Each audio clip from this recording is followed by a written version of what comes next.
Buen día, Abel y Miriam, Día, ¿cómo doctora. están? Muy bien, doctora, le agradecemos mucho que nos dé estos minutos en la mañana. Estamos, la verdad, todos muy atentos a lo que está pasando en la provincia de Corrientes y en otras provincias, porque ya se está involucrando también a la provincia de Chaco y tiene que ver con el caso Loan, este pequeño que lamentablemente continúa desaparecido, pero que en las últimas horas la carátula cambió precisamente hacia un posible caso de trata de personas, en este caso con el niño allí en Corrientes. Me gustaría saber cuál es la mirada que tiene con su experiencia dentro de lo que es este ámbito de la lucha contra la trata de personas.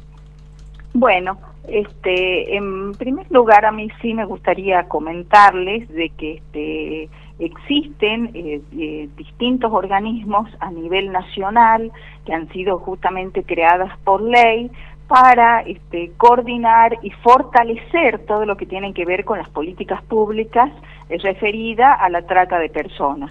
Entre esos el Comité Ejecutivo de Lucha contra la Trata, que usted perfectamente dijo, Abel, al que yo pertenecía, ya que el Comité de Lucha contra la Trata fue desmantelado ¿no? por el Gobierno Nacional y pasó de depender de la Jefatura de Gabinete al Ministerio de Seguridad. En ese ámbito fuimos despedidos todos los integrantes del comité, desde su director ejecutivo Gustavo Vera, hasta cada uno de los integrantes de Tierra del Fuego, hasta La Quiaca, todos absolutamente despedidos. Con lo cual se ha perdido mucho también de esto que tiene que ver con la articulación en esta materia que es tan específica, ¿no? Claro, claro.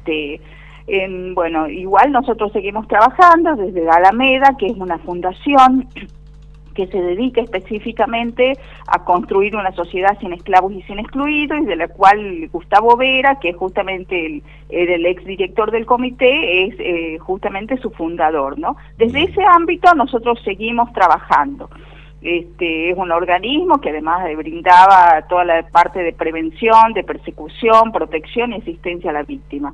Con lo que usted concretamente está toda la sociedad preocupada respecto del niño Loan, que es este chiquito de 5 años que ha desaparecido el 13 de junio, justamente nuestra mirada ha sido esta, ¿no? La de que en primer lugar se pasara al fuero federal desde la primera instancia, desde el momento en que el niño estuvo desaparecido, ese jueves 13 de junio, pasara ya al ámbito federal, justamente por tratarse de una cuestión de trata de personas. Y cuál es lo que a nosotros justamente nos lleva a pensar toda esta situación.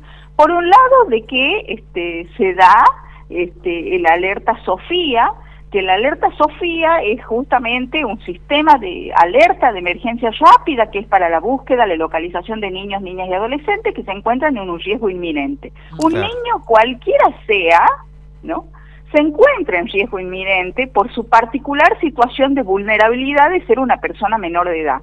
Además, la alerta Sofía es un mecanismo que crea un equipo de seguimiento que tiene que ver con las fuerzas de seguridad a nivel nacional, de Gendarmería, Policía Federal, se da aviso en los pasos de frontera, no solamente consiste en la difusión masiva de su fotografía, y también que tomen contacto con la Protex, que es la Procuraduría de Trata y Explotación de Personas, que trata específicamente esta temática. Doctora, ¿no? A propósito de eso, sí. ¿no? De lo que usted hablaba, de haber actuado, porque uno trata de conocer esta trama que es tremenda con la desaparición de este niño. Y en muchos casos criticado por qué no se actuó inmediatamente, porque veo que a veces se les da consejo a los padres. Cuando tu hijo desapareció, empecé a hablar a los compañeros, a sus amigos en el colegio, fíjate si llevó el celular, depende de la edad, obviamente, ¿no? Pero claro, cuando uno va, por ejemplo, a hacer una denuncia en cualquier parte del país, que esto ha sido una falla que lo han reconocido a nivel internacional, en cualquier parte del país, y te dicen, no, bueno, pero tenemos que esperar 24 o 48 horas, ahí es donde los padres tienen que insistir y decir, no, tengo un niño que está en situación de riesgo y tienen que tomarme la denuncia sí o sí para que comience a activarse todo esto inmediatamente. Sí, y no solamente concurrir a la comisaría y cuando le dicen que esperen 24, 48, 72 horas, porque eso no corresponde, no hay ninguna norma ni nacional ni internacional que requiera, justamente porque las primeras horas son las fundamentales. Y eso es de un manual de criminalística, que las primeras horas que no se aprovechan para la recolección, sobre todo de pruebas, de búsqueda, no se lo hace más. Es imposible hacerlo. Entonces, es importante, como usted decía, para los papás que sepan que en primer lugar no tienen que esperar, y también que no solamente tienen que hacer la denuncia en la comisaría más cercana, sino también que la pueden hacer a 2 números de teléfono, que uno es el 134, que justamente es donde funciona el CIFEBU. El CIFEBU es el Sistema Federal de Búsqueda de Personas Desaparecidas y Extraviadas, y por otro lado el 145, que es el teléfono específico de trata, donde también justamente, porque puede haber una persona que esté desaparecida y que tenga conexión esta desaparición con la trata de personas, es que también en el 145 se puede denunciar, y que son líneas gratuitas, anónimas, que funcionan las 24 horas del día, los 365 días del año, y donde cualquier papá, mamá, familiar, no familiar, persona de la sociedad en general puede llamar. Doctora, sí. Ahora en la situación de la Fiscalía hay allí algo que algunos profesionales y especialistas en este tema comentaban, que es que desde un principio, si bien obviamente se dio siguiendo las pruebas, se habla mucho de que se trató de implantar esta zapatilla o el botín del nene que se encontró, la Fiscalía se llevó mucho de eso para continuar con esta primera hipótesis, que era que el nene se perdió al momento de salir a buscar en Naranjas con algunos familiares allí cerca de la casa de su abuela. Pero lo que planteaban algunos especialistas era de que en un principio la hipótesis que tiene que tomar una fiscalía es de precisamente un posible caso de trata de personas. Luego, que es lo más importante, luego si se trata de una desaparición, una pérdida o algo de menor instancia, es ir descartando lo mayor a lo menor. ¿Esto se da? ¿Cuál es el proceso a la hora de investigar este tipo de casos? En primer lugar, justamente cuando yo a Abel le comento esto de cuáles son los organismos que intervienen con el Alerta Sofía, que le digo, la Procuraduría de Trata de Personas, las Fuerzas de Seguridad, Gendarmería, Policía Federal, ahí ya usted se va dando un marco de que los organismos que intervienen son organismos nacionales, que excede la jurisdicción provincial, y por lo tanto no podía haber estado esto radicado en la justicia provincial, porque si no es un tiempo valioso que se está perdiendo. Después investigaremos si es que se trata de que hubo solamente un extravío simple, que son como hipótesis de mínima, pero primero tenemos que tomarla de máxima, porque estamos hablando de un niño. Claro. Y también hay otro tema que marcaban algunos profesionales en esto, y es que no se toman en cuenta algunos datos a la hora de investigar, como por ejemplo el que brindaba José María Servín años atrás, que era delegado regional justamente del Comité Ejecutivo de la Lucha contra la Trata en el NEA, que explicaba que la mayoría de los casos registrados de trata de personas durante el año 2021 fueron en Ciudad Autónoma de Buenos Aires, en el Gran Buenos Aires y justamente en Corrientes, es decir, era la tercer provincia con más casos de trata de personas, y esto no se dio en un primer momento como un dato importante, y allí también se dejó pasar algo por parte de la Fiscalía. Exactamente. Además, ese es un dato súper importante, pero lo que nosotros tenemos que contemplar es que sí estamos ante un caso de desaparición de personas que puede tener vinculación con la trata, no es tampoco competencia de la provincia, es competencia de los juzgados federales. Entonces, son como muchas las aristas que conducen a lo mismo, que desde el primer momento esta investigación, obviamente que no ha sido ni siquiera realizada con los mismos recursos que tienen justamente aquellos juzgados que tienen la especificidad para trabajar en la temática.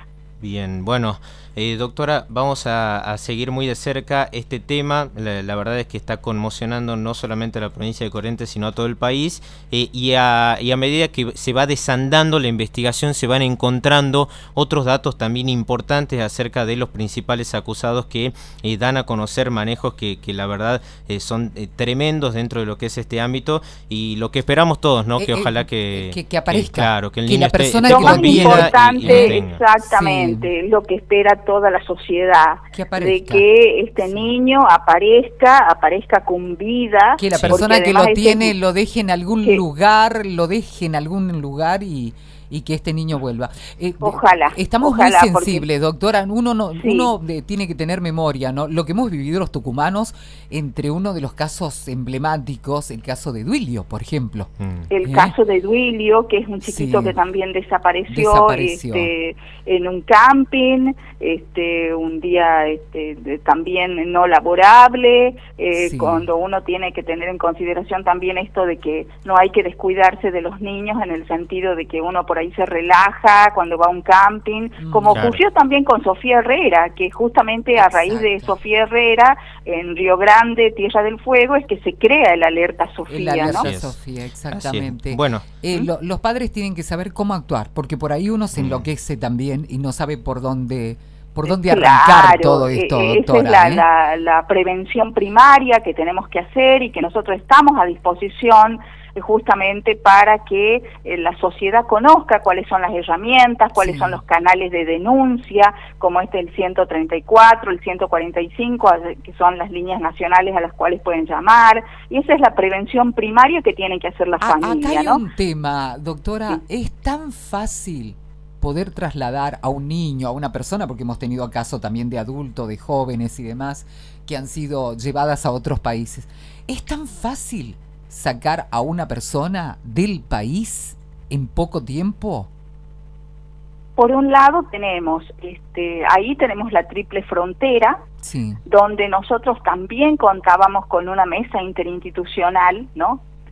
Abarcada por los distintos países, con integrantes de los distintos países, porque justamente hay lugares que son donde está ubicado migraciones, donde uno va a pasar el documento, todos van a saber a dónde va la persona, si vuelve o no vuelve al país, y están aquellos pasos que no son legales, ¿no? Y que también se utilizan, ¿no?, como canales para o caminos alternativos para llevar una persona, trasladar una persona con distintos fines. ¿no? Por ahí uno piensa, ¿no? Y que se han dado muchos casos en la Argentina, doctora, de personas que dicen, bueno, no podemos tener hijos, vamos a tratar de hacer una adopción. La adopción por ahí no es fácil, entonces se hace porque, o sea, uno no tiene pruebas, pero se comenta por ahí que te dicen, bueno, hay lugares donde hay tanta pobreza y tantos hijos que tiene una familia que deciden entregarlo a otra familia para el cuidado. Muchas veces se le da un dinero. Porque es así, doctora, es la realidad. En eso es así, Miriam, y eso ha sido observado por el Comité de Derechos del Niño a nivel internacional. Se le observó ya al Estado argentino en varias oportunidades que respecto de la venta de niños sea calificada también como trata de personas. Porque esta simulación que usted dice respecto de la adopción tiene que ver con esto, ¿no? Y que en muchos casos también escuchaba diversos comentaristas que decían de que, bueno, que no puede ser un caso supuesto de que es una simulación o una falsa adopción, en el sentido de que siempre son bebés, y no, también puede haber esa posibilidad porque en el caso de no ser un bebé, en general, que es lo más difícil por ahí de conseguir de alguna manera, entonces las personas optan por un niño mayor. Perdóneme, y sáqueme de otra duda, doctora, porque usted es doctora legal, digamos, ¿no? Sí. Pero digo, debe estar con todo, debe conocer de todo un poco, o por ahí con los especialistas. Un bebé, sí, uno puede llegar a cambiarle una identidad porque no sabe el nombre de sus padres, porque no fue a la escuela, porque no sabe el nombre de su hermanito, de la tía, del lugar donde vivía. Pero para un niño, estamos hablando de un niño de 4 o 5 años que ya estuvo por lo menos en un jardín, el día de mañana si esta familia que lo tiene o esta persona decide mandarlo a una escuela, no va a poder ocultar su nombre porque sin dudas el niño sabe que se llama Loan en este caso. Sí. ¿Se puede borrar un poco la identidad? ¿Se cambia en esa edad, doctora? ¿Se puede cambiar la identidad, digo, para con él, ¿no? De no recordar su nombre. Él seguramente, a ver, pasa, dijo cuando hay una desaparición de la mamá o del papá por una muerte, por ejemplo, una muerte trágica.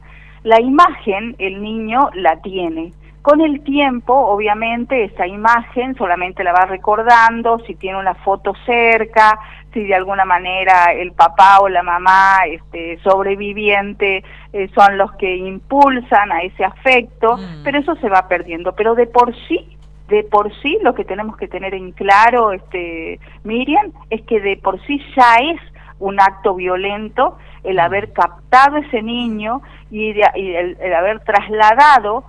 Ya desde ese momento ejercemos violencia con ese niño. Y además, mucho más violento si le cambiamos la identidad, en el mejor de los casos que estamos pensando que puede haber sido una falsa adopción. Exacto. Pero no tenemos que descartar aquellas situaciones que son de máximas, que tienen que ver con la venta de niños, la prostitución infantil, la pornografía infantil. La venta de órganos, doctora. La venta de órganos, de tejidos y fluidos humanos. Doctora, por último, para poder conocer, sé que ya a pesar de que está la línea allí habilitada, no está formando parte de este comité de la lucha contra la trata, pero ¿a dónde se puede dirigir la gente? Contactarla también si tiene alguna duda y consulta sobre este tema tan importante.